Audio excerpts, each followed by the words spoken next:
सदियों पहले की बात है। उदयपुर शहर में एक खूबसूरत महल था जहाँ के राजा और रानी बड़े ही दयालु और निर्बल स्वभाव के थे।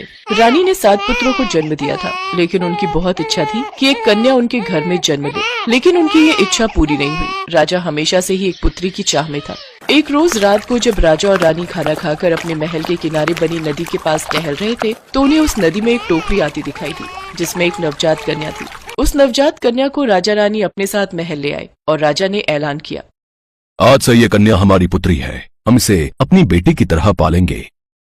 परंपरा के अनुसार घर में छोटे शिशु का भविष्य जानने के लिए कुल पुरोहित को बुलाया गया। उस कन्या को देख पुरोहित ने कहा, बड़े ही खेद के साथ कहना पड़ रहा है महाराज कि इस कन्या के कदम आपके राज्य के लिए शुभ नहीं है। आप कहना क्या चाहते हैं पुरोहित जी? रानी साहिबा, जैसे जैसे ये कन्या बड़ी होती जाएगी वैसे वैसे ही आपके 7 लड़कों की मृत्यु भी होती जाएगी। ये तुम कैसी बातें कर रहे हो पुरोहित? एक छोटी सी कन्या के बारे में तुम ऐसे कैसे कह सकते हो? सिपाहियों, इस पुरोहित को महल से बाहर निकाल दो। राजा ने उस पुरोहित को महल से बाहर फेंकवा दिया और बेटी की चाह में पुरोहित की बातों पर ध्यान नहीं दिया। लेकिन जैसे ही वो लड़की साल भर की हुई तो उसके जन्मदिन वाले दिन ही राजा के सबसे बड़े बेटे की मृत्यु हो गई। तब राजा को उस पुरोहित की बात याद आई। उसने तुरंत ही उस पुरोहित को बुलाने भेजा, लेकिन सेनापति एक दुखद समाचार लेकर महल में पहुंचा। महाराज, 10 दिन पहले ही उस पुरोहित की मृत्यु हो गई, लेकिन सुना है उसका भाई घनश्याम दूसरे राज्य के महल में पुरोहित है। आपकी आज्ञा हो तो मैं उसे बुला लाऊं। उन्हें शीघ्र ही यहाँ लेकर हाजिर हो। घनश्याम पुरोहित सेनापति के साथ उस महल में पहुंचा। मेरे भाई की भविष्यवाणी बिल्कुल सही है। अब हमें इस बात का यकीन हो गया है, लेकिन इसका उपाय क्या है?